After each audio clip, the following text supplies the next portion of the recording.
In 2022, CamCycle provided a detailed response to the Chisholm Trail Phase 2 consultation. We noted the results of the consultation have still not been made public. In our response, we pointed out major issues with the proposals for Coldham Lane Junction and for Cromwell Road. Since then, the GCP has not progressed any work on either of these issues, even though, whatever happens with the railway section, thousands of people using Chisholm Trail Phase 1 still have to navigate either down Cromwell Road or over the bridge. This predicament will not change fundamentally whatever happens to the railway section, other than a further increase in the number of users. For Cromwell Road, we pointed out the complete inappropriateness of shared use paths in a city street. Cromwell Road actually isn't that difficult. It is, however, constrained. There are only two really viable LTN or kind of National Design Standard compliant options that can be delivered without removing trees.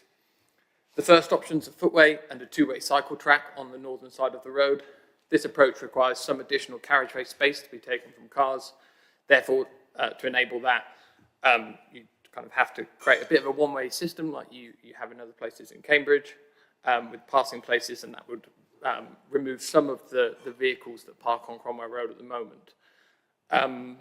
The second option is to create a cycle street. This approach looks to promote safe on-road cycling. It's being taken forward by the GCP on Adams Road. But to do so, you need to ensure safe levels of vehicular traffic and speed.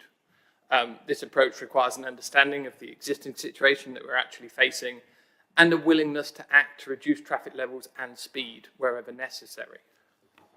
For the Coldham Lane Junction, we set out a number of ambitious schemes that could work. We drew them, we provided them, which tie into both of the Cromwell Road solutions I previously just spoke about. So, we asked the GCP to expedite the design development for Cromwell Road and the Coldham Lane Junction and provide a clear timeline for doing so. This timeline must allow for engagement with key stakeholders. Thank you. Thanks, Josh. Peter. Thank you, Chair.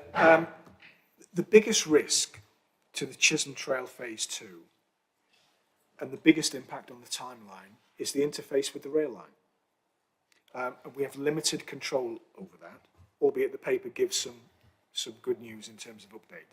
Nevertheless, we will seek to expedite the design process for Cromwell Road and for Coldham's Lane. And actually, I've got a proposed change of the recommendations to include Coldham's Lane because it's not expressly included in that.